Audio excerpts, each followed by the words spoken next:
1450 साल पुरानी बात है। एक बूढ़ी खातून है, खैमा लगा हुआ है रेगिस्तान में, दुनिया में कोई नहीं जानता उनको। काम क्या था उस खातून का? आने जाने वालों को कभी दूध बेच देना, कभी खाना खिला देना। उस बूढ़ी औरत के भाग जाग गए, उसके नसीब जाग गए कि उसके खैमे में नबी पाक अलैहिस्सलाम जलवा फरमा हो गए। हिजरत का सफर है, मदीने शरीफ जाते जाते आका अलैहिस्सलाम को कुछ खाने पीने की तलब हुई। अब एक खैमा नजर आया, नबी पाक उस खैमे में जाते हैं, वहां खातून मौजूद है। कहा कुछ खाने को है? खातून कहती खाने को कुछ नहीं। नबी पाक अलैहिस्सलाम ने देखा घर में कुछ खाने पीने को नहीं, एक सूखी सी बकरी खड़ी है, बर्तन सारे खाली। आका ने फरमाया इजाजत दो तो इस बकरी से दूध निकाल लो। कहा हुजूर इस बकरी ने तो बड़ा अरसा हो गया दूध देना छोड़ दिया है। आए हाय, अल्लाह के नबी अलैहिस्सलाम ने उस बकरी की पीठ पर हाथ फेरा, उसने अपने पैर चौड़े किए, थनों में दूध उतरा और दूध निकलना शुरू हो गया। बर्तन भरना शुरू हुए, एक एक करके सारे घर के बर्तन भर गए। नबी पाक अलैहिस्सलाम ने भी दूध पिया, हजरत अबू बकर सिद्दीक रज़ियल्लाहु तआला अन्हु ने भी दूध नोश फरमाया। अब जनाब थोड़ी देर के बाद आका तो तशरीफ ले गए। ये थोड़ी देर की मुलाकात थी, तारुफ भी नहीं हो सका। वो खातून नबी पाक अलैहिस्सलाम का नाम भी ना पूछ सकी। आका तशरीफ ले गए मगर उस खातून को दीवाना बना गए। थोड़ी देर की मुलाकात ने मस्ताना बना दिया। उस खातून का नाम उम्मे माबद रज़ियल्लाहु ताला अन्हा, शौहर का नाम अबू माबद रज़ियल्लाहु ताला अन्हु। अब शौहर आकर कहते हैं, ए उम्मे माबद, घर के हालात बदले बदले लग रहे हैं, बकरी दूध देने लग गई, बर्तन दूध से भरे हैं, खैमे में खुशहाली है, ये क्या हो गया आज हमारे घर को? उम्मे माबद कहती मैं कुछ नहीं जानती, एक मुबारक हस्ती आई थी, उनके कदम लगे, हर तरफ खुशहाली आ गई, कमरे में नूर छा गया है। अबू माबद कहते हैं अच्छा बताओ तो सही वो दिखते कैसे थे?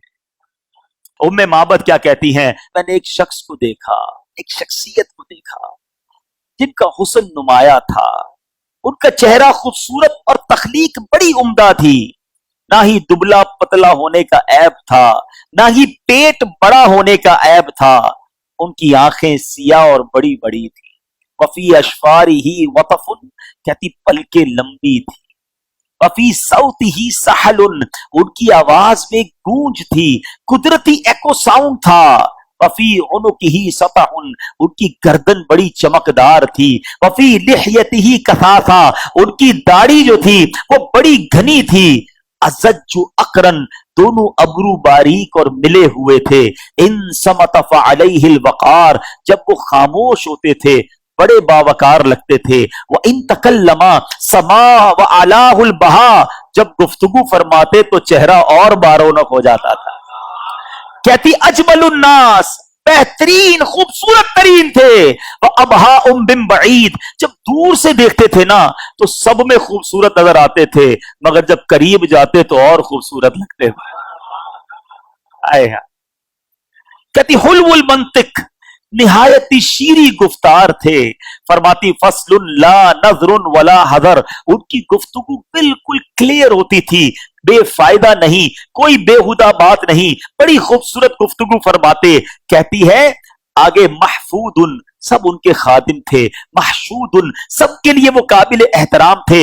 ला आबिसुन, तुर्श रुवी वाली सख्ती वाली बातें ना थी। वला मुफन्नदुन, ना ही उनके हुक्म के खिलाफ कोई बात की जाती। बात करते थे ऐसा लगता मोतियों की लड़ी निकल रही है। अबू माबद ने जब नबी पाक का ये हुलिया सुना ना, बड़ा मजा आया।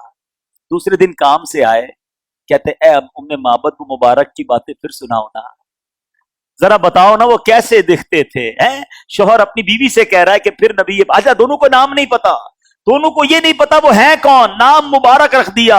आपस में बातें होती थी, जरा मुबारक की बातें फिर सुनाओ। सवाल करना चाहता हूं, बताओ ये महफिल नात नहीं थी तो क्या थी?